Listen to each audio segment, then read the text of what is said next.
একে একে কাটছে সব জটিলতা। বাংলাদেশের হয়ে খেলতে প্রস্তুত হচ্ছেন সমিত সোম। ইতিমধ্যে এই তারকাকে বাংলাদেশের হয়ে খেলার অনাপত্তিপত্র দিয়েছে কানাডিয়ান সকার অ্যাসোসিয়েশন। এখন শুধু অপেক্ষা পাসপোর্ট ও ফিফার অনুমোদন।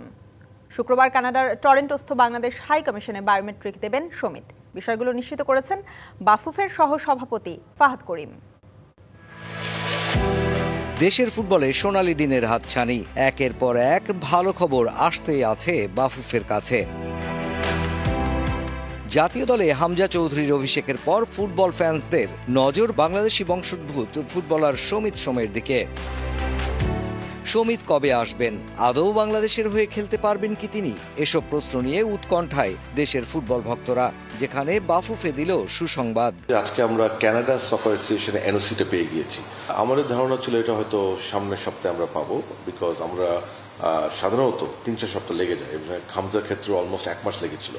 সো বাট আলহামদুলিল্লাহ আজকে সকালে আমরা পেয়ে গেছি, which is actually within 7 to 8 ডেজের মধ্যে আমরা এটা পেয়ে গেছি।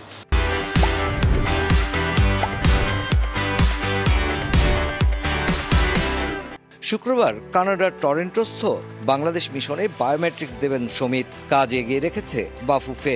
সমিতের অনলাইন আবেদন জমা দেয়া হয়েছে কানাডায় বাংলাদেশ হাইকমিশনে। সময় মতো পাসপোর্ট হাতে পেয়ে যাবার আশা বাফুফের। তবে বড় প্রশ্ন দাঁড়িয়েছে ফিফার অনুমোদন। এখানে একটা ফিফার অনলাইন প্ল্যাটফর্ম আছে, সেই প্ল্যাটফর্মে নিয়ম অনুযায়ী আপনাকে সবকিছু সাবমিট করতে হয়। সাবমিশনের পরে অটোমেটিকলি এটা ফাইল হয়ে যায়। দেন ইটস এ প্রসেস, আপনার ফাইলটা কখন আসবে।